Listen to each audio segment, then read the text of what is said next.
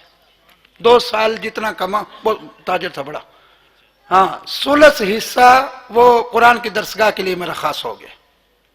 تو اس لیے بھائی ہم اپنے خرچے کو اگر اپنی ذات کے لیے خاص کریں تو پھر یہ دنیا میں چاہتے پوری نہیں ہوتی، پھر تو آدمی آگے سے آگے بڑھتا ہے. اور اگر دین پر خرچ ہوں تو اللہ مصیبتوں سے ہمیں بچائے گا، پریشانیوں سے بچائے گا، پھر ہماری کفالت اللہ خود فرمائیں گے اور ہمارا پیسہ خیر پہ لگے گا. اللہ ہم سب کو اپنے فضل سے، کرم سے اپنی بارگاہ میں قبول فرمائے. اور یہ مبارک طلباء جو دورہ حدیث سے فارغ ہوئے، ان کی خدمت میں گزارش ہے بھئی سال کے لیے بھی ارادہ فرماؤ کہ اللہ کے راستے میں نکلیں گے انشاءاللہ. وہ ایک نے کہا مولانا احمد لاڑ کو، یہ سال لگواتے ہو یہ متکبر ہوتے ہیں؟ اس نے کہا خدا کی قسم ایسی بات نہیں ہے، علماء ہمارے سروں کے تاج ہیں. جب یہ پورے پاکستان میں پھریں گے، کبھی بلوچستان میں جائیں گے، کبھی یہ بلوچستان میں جا کر دیکھیں گے نہ وہاں دین ہے نہ دنیا ہے. جب یہ سندھ میں جائیں گے چھوٹی چھوٹی مسجدیں وہ بھی غیر آباد، یہ سرحد میں جائیں گے خیبر پختونخوا میں، وہاں دیکھیں گے مسجدیں بھری ہوئی ہوں گی. پنجاب میں آئیں گے مسجدیں خوبصورت لیکن 2-4 نمازی ملیں گے.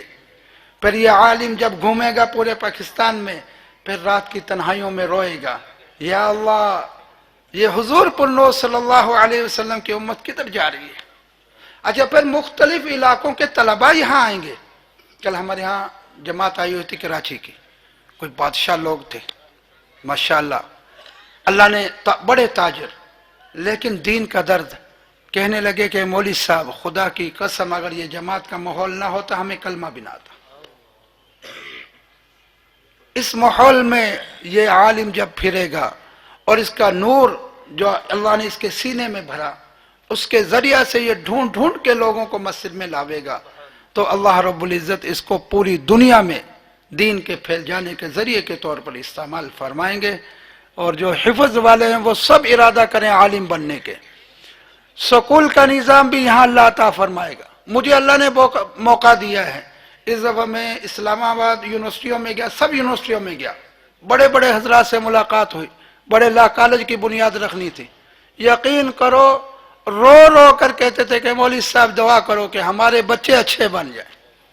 بچے کہاں اچھے بنیں گے؟ اچھے لوگوں کے پاس آ کر اچھے بن جائیں گے. تو یہ بچے انشاءاللہ قرآن پڑھنے والے یہ سب عالم بھی بنے، ساتھ ساتھ سکول کا نظام بھی اللہ ضرور عطا فرما دیں گے. اللہ اپنے فضل سے، کرم سے، مہربانی سے ہمارے اداروں اور ہمارے طلباء علماء کی حفاظت فرمائے، قیامت تک ان کو آباد رکھے. وآخر دعوانا الحمدللہ رب العالمین. بیان کے لیے دعوت دے رہا ہوں دارالقرآن کے